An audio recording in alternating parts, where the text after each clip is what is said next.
Hi, my name's Phil. I like talking about politics, and in this video, very much a change to my intended topic, I absolutely have to discuss the next very dangerous phase Farage and the Tory media are triggering for this country.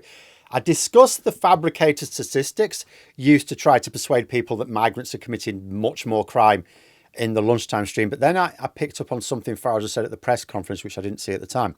It's really important to see these lies for what they are and realise that what Farage is doing here is spreading disinformation in a deliberate attempt to divide our communities against each other so that his billionaire backers can keep looting the country with impunity. This is a very dangerous moment for Britain. And just as America is going to regret the choice they made last November, we are in serious danger of making a mistake on the same level, which will be just as catastrophic for us. But first, for daily news and politics, please click the subscribe button to stay notified. So yeah, sorry about this. I'm picking on a topic that I'd sort of discussed at lunchtime, but I was earlier explaining how the far right have been fabricating statistics on crimes committed by migrants. In brief, it works along the following lines. First, by fabricating statistics based on data which doesn't exist. But because people think that the government records everything in granular detail, like they think that the government's this controlling thing, of course it records all of our information, they don't believe the data doesn't actually exist. If you try to say, well, no, the data they're trying to base it on just isn't there, they think the government are just hiding things. Second, in the belief that the mainstream media outlets have some sort of standards which prevent blatant lies. People get that there's political spin, that the newspapers and so on are biased, but they think that ultimately they have a bit of a duty to make sure they don't tell blatant lies. There are no such rules. Broadcast media has some standards, but we've seen GB News flagrantly abuse them and get hit with fines. They just pay the fines and carry on. There are absolutely no consequences for repeated breaches of the rules, so long as the people are willing to pump money in to pay the fines, which they do. The people running GB News are making annual losses of tens of millions of pounds a year. A few fines, not a problem for them. It's worth it for them because they're spending a few tens of millions of pounds. They're making billions. Newspapers are even worse. There are almost no rules for newspapers. And what rules do exist, who polices them? They do. They self-regulate. There's no independent regulation of newspapers at all, either in the printed version or their online news sites. As for social media, absolutely zero rules. It's just that you may have to post up a picture of a computer game character to access what might be considered very mature content these days. Third, if the police charge anyone with a serious crime and the perpetrator or alleged perpetrator, depending on whether it's a charge or a conviction, isn't white, all over the headlines. Without fail, all over the headlines. But you probably didn't hear about the grooming gang that was convicted last month or in May. That's because both of those grooming gangs were just white people. Which means that whenever certain people reading those types of media, whenever they see news of any serious sexual or violent crimes being committed, 100% of the time they're seeing non-white people perpetrating them. So that creates a strong confirmation bias which works in tandem with the fabricated statistics. And fourth, the fabricated statistics themselves, where they massage certain percentages up or down according to their con by either including spurious data or excluding relevant data. So when someone claims the media is saying statistics points to people from certain countries being 20 times more likely to commit these serious crimes, they will never be able to show you they're working, sourced to official data, because it's always a fiddle. But most people don't have the mathematical skill or probably the time to go over it. So they just trust that the news isn't blatantly lying to them.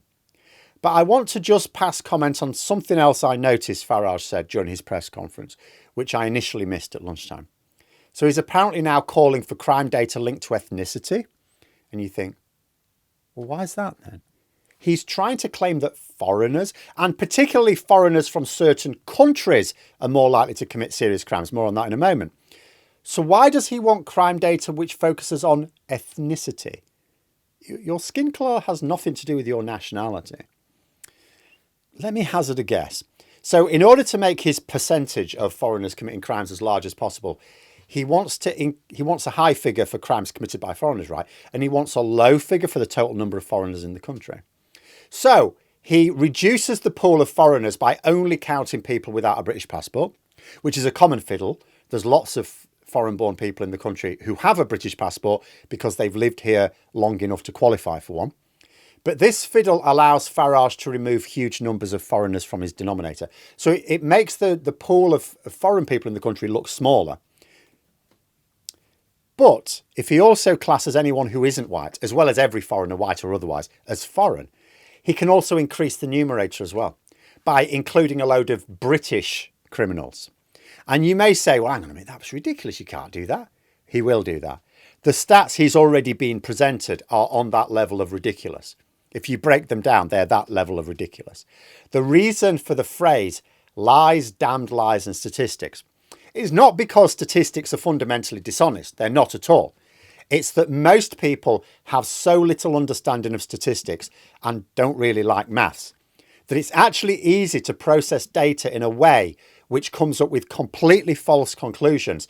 And people will take it at face value because they don't have the mathematical skill and indeed the inclination to go over your working out, so they just take your word for it.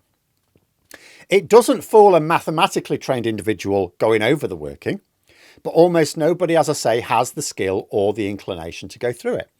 But it's not enough for people to understand that statistics are frequently fabricated to trap the unwary, and that the news media have no obligation to check the stats that they publish are valid. It's also important to understand why Farage is doing this. What's the strategy? What's the aim? There are two planks to it here, both of which are core characteristics of the way the far right have always behaved. The first is that Farage needs to not just create a problem and turn it into a national emergency. He needs something which cannot possibly be solved by a real government. The fact that Farage won't solve his own invented problem in government is irrelevant. If he ever gets to form one, it will be too late. Just as America is not going to easily or quickly recover from Trump now, no matter what happens, it's too late for them. We wouldn't from Farage. So he fabricates statistics about crime rates from people from certain countries, which he knows are unsafe to return people to according to international law. And because a serious government will not actually turn the country into a pariah state by ignoring international law, Farage knows he can still make an issue of this for the entire parliament. After all, Labour might make major headway on the real problems. They might improve access to the NHS, improve housing, improve pay, reduce energy bills, boost jobs. But Farage knows that Labour won't be able to solve a problem which doesn't exist because it doesn't exist. It's a problem based on Farage's fabricated data and worldview. But to what end? The same end all far-right populist groups have, to gain control of the country in order to flush it down the toilet. In Farage's cases, it's twofold. There is a genuine white supremacy streak in him that's been evident for many years. He will absolutely want to initiate a race war in Britain if he can, and this will be easier in power. The only difference between him and the BNP is that Farage knows how to play the game to win real power. He's better at being two-faced. But the second is distraction. This is the aim of it. Farage can't do this alone. He needs wealthy backers in the media and elsewhere. They are less interested in his Nazi leanings, more interested in how they can sack the country. Turning communities in on themselves is a great way to run off with all the cash without anyone really noticing. When Boris Johnson was Prime Minister and setting up the COVID VIP lane, I described it as a trolley dash on national resources. Tory mates and donors were coming in and literally stuffing their pockets with cash, our cash. Even those who provided what the NHS needed. So the current Labour government, although they're chasing after a lot of the COVID fraud, they can't chase after them. Because at the end of the day, a lot of them actually provided what the NHS wanted at a price agreed by the government. But that price was way above the market price. It was using a tragic healthcare emergency to defraud the public on an industrial scale. And because people felt the need to rally around the government for the sake of what was clearly an external threat, national unity and all that, they got away with it completely. Farage aims to do the same, only he's not going to count on a real emergency. He's going to fabricate one, right? He creates a sense of emergency. It's completely bogus. He won't fix it, just like Trump isn't fixing anything he promised to. But there will be lots of money to be made by a few individuals involved with the project. Farage will emerge an extremely wealthy man, and the country won't even be able to afford the foam to put out the fire he's going to start. I think we are entering a new phase here. This feels more dangerous. Up until this point, you would think, you know, he's talking about immigrants being responsible for not being able to get a doctor or decent housing, jobs, things like that. You can solve those things because those are real problems. He's just misdiagnosing the reason. But lies about immigrants being responsible for a poor standard of living can be dispelled, like I say. You can dispel them by improving the standard of living, right? Break the link. How do you dispel lies when the media is spreading the same lies in lockstep about a problem that doesn't actually even exist in reality?